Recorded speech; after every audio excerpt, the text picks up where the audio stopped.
La parole est à M. Charles Zitzenstuhl, pour le groupe Ensemble pour la République, pour 5 minutes.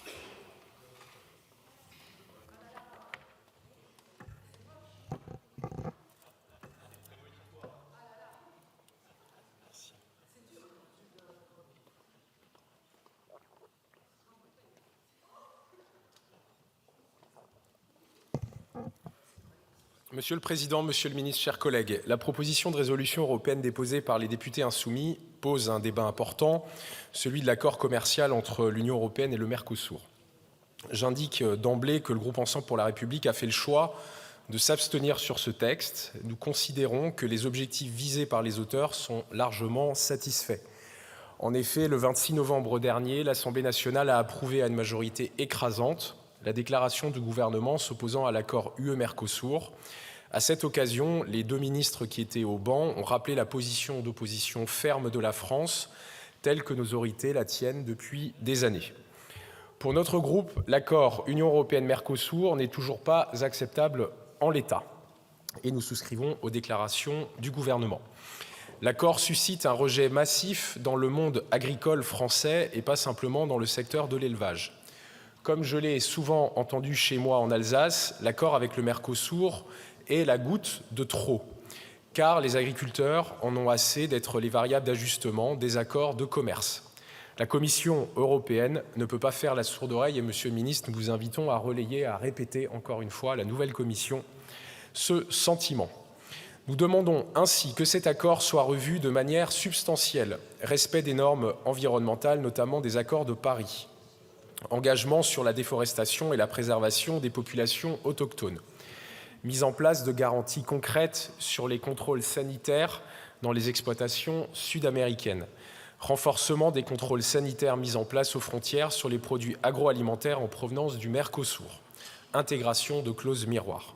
Ce sont les demandes du gouvernement français et ce sont aussi celles de notre groupe. Mesdames et messieurs, notre abstention est aussi motivée par les orientations économiques et les préjugés antilibéraux de cette résolution auxquels nous ne pouvons souscrire.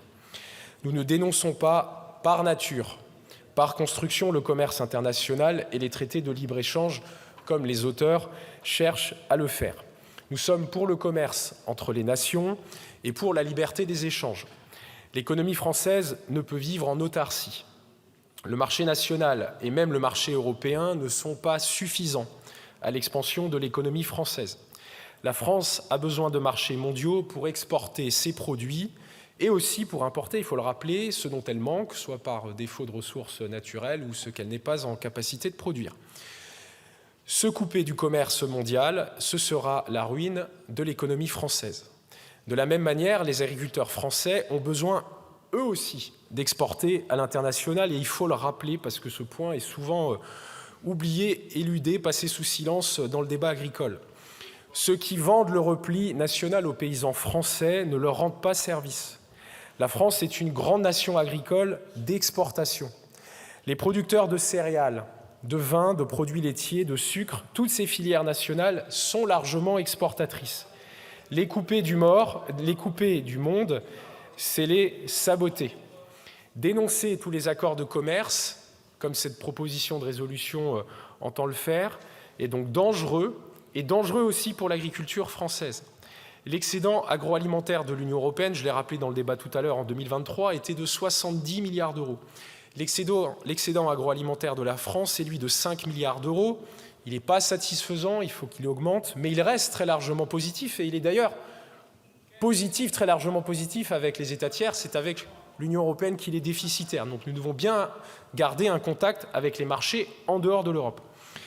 Pour terminer, si l'accord Mercosur est inacceptable en l'état, nous le répétons, notre débat ne doit pas éluder les difficultés agricoles strictement franco-françaises.